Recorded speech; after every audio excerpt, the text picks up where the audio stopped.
Hello and welcome back. You're tuned into Revision Hub with Chelsea Jane. I'm here with another video, and today I'll be continuing to look at beliefs in society AQA sociology topic. For those of you who are new to my channel, welcome. I would advise you to please go back to my first video in order to get the key concepts before you continue to build on further information, because I believe it's good to get the foundation strong before we actually build, just like a building. So please go back to my playlist where you'll find all my videos. I've made it easy so that everything can be easy to understand and fast so that you can catch up. So let's continue, and if you guys are ready to go, please press the thumbs up icon right now. Okay, so last video, as you all remember, we looked at the fundamentalist perspective, we looked at the clash of civilization and the fundamentalist group as being much more traditional. So obviously this was a long topic, very hard to understand and get your head through it. And please take a few moments right now to write down what you remember. And obviously you'll know this if you follow this mantra. And please take a moment to do this and go back to your notes, go back to my videos to see if you've got it right and if you forgot something that you need to add. So I advise you doing that before you continue on with the next section. In this section, we'll be looking at gender. So, Mill and Hoffman are two sociologists, and you guys must be remembering Parson, right? Parson, who argues that men are the breadwinners and women are in charge of domestic chores. Parson similarly argues the same and argues that men are the breadwinners whilst women are in charge of domestic chores. As a result of men being the breadwinners, they're going out to work and they've got the cash. As a result of them having this form of cash and money, they form an identity, whilst women lack the source of identity that they have. As a result, they rely on religion in order to gain that identity which they lack. Number two, men are less passive and obedient, as USA study found out. It's extra reading, you can have a look at that. They found that men are less passive and obedient, hence why they're not attracted to religion, whilst women have this trait of being very passive, very obedient. As a result, they become much more attracted towards religion. Hewlett-Sydell and other sociologists found out that in the Kendall project, which we looked at in Lager, Lyon, when we're looking at that, 90% of all of them were actually women. Mudhood sociologists found out that women attend church much more than men. Mudhood also did a research on Muslims and found out that Muslim women were more religious as opposed to Muslim men. However, individuals say that, you know what, that's wrong because Muslim men attend church much more than Muslim women. But however, that's further criticized because not all Muslim mosques permit women within their premises. So Mudhood found out that Muslim women are much more religious as opposed to Muslim men.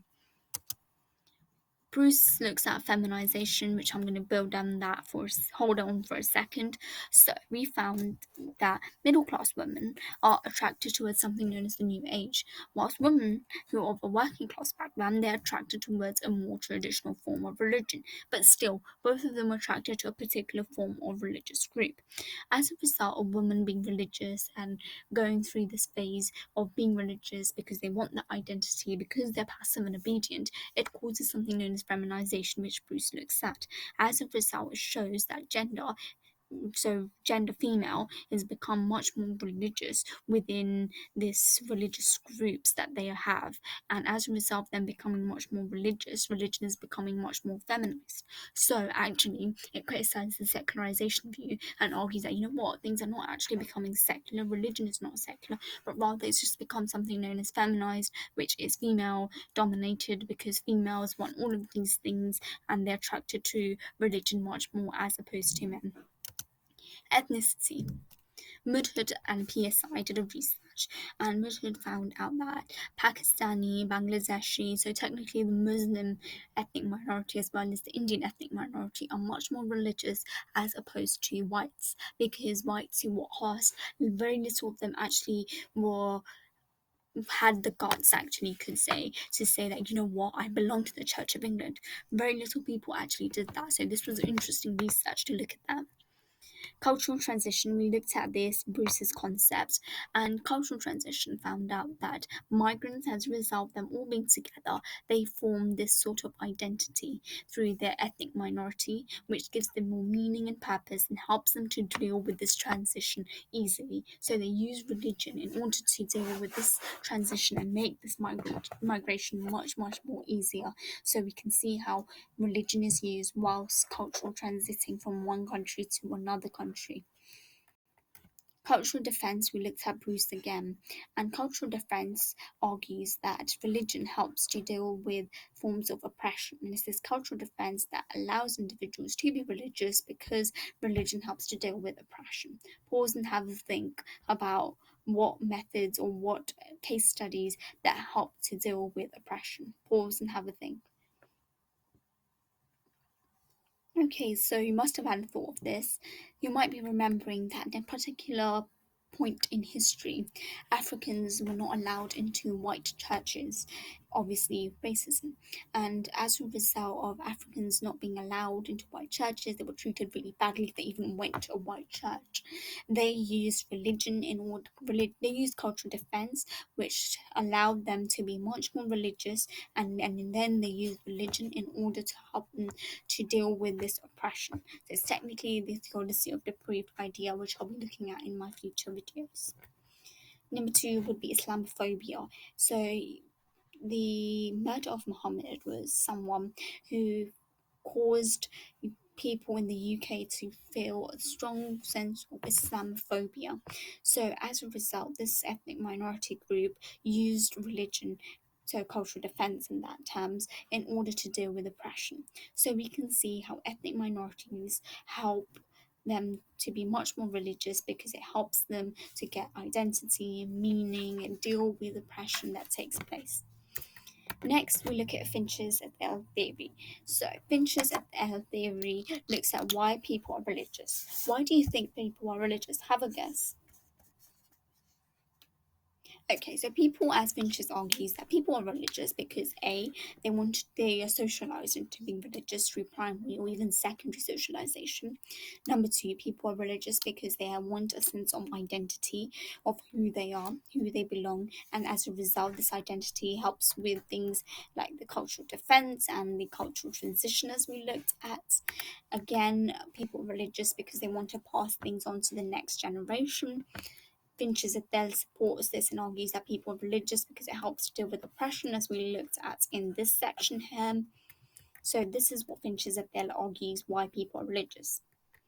Asians, actually, they found out that, Mutted as well, found out that Asians were, when they had a choice to not be religious and not attend religious ceremonies or functions within the community, they received strong amount of scrutiny and they were very negatively labelled.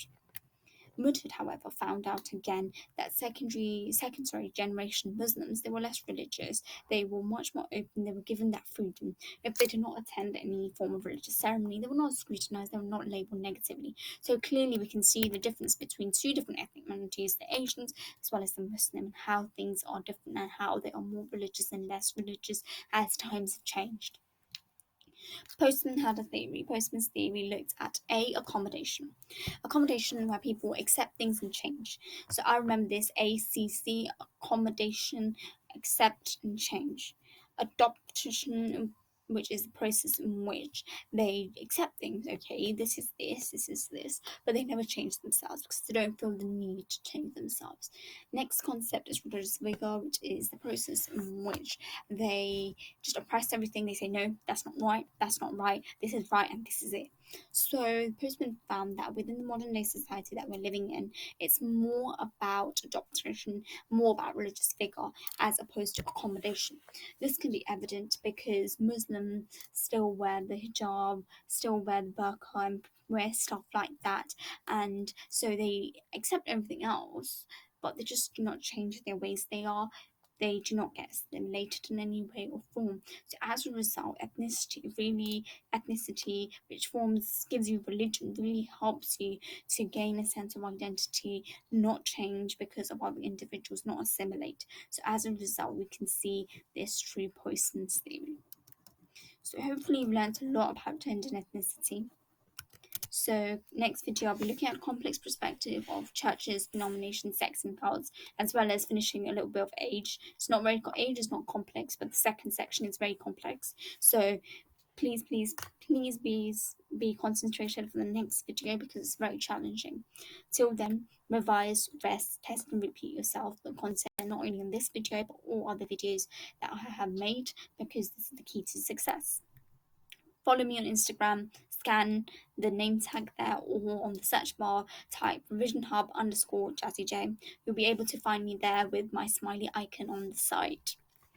Please do not forget to download Canva. Have a look at Canva as well, because I made these slides at Canva and downloaded them into Google Slides. It was an amazing platform which allowed me to make such beautiful slides and present them to you. Please like my channel and please subscribe. There'll be a smiley on the side of the page somewhere, and please press the smiley. Take a second if you feel that I have made you understand something, if you like the content of my videos, if you like my presentation, if you like anything about my videos, please click the smiley and press subscribe right now. For you those who have actually subscribed to my channel, thank you so much for your time. I'll continue to make videos like this or even better. Please comment if you do not like something that I'm doing. Please comment anything positive or negative. I don't really mind. I'm willing to implement any negatives too. So please do that.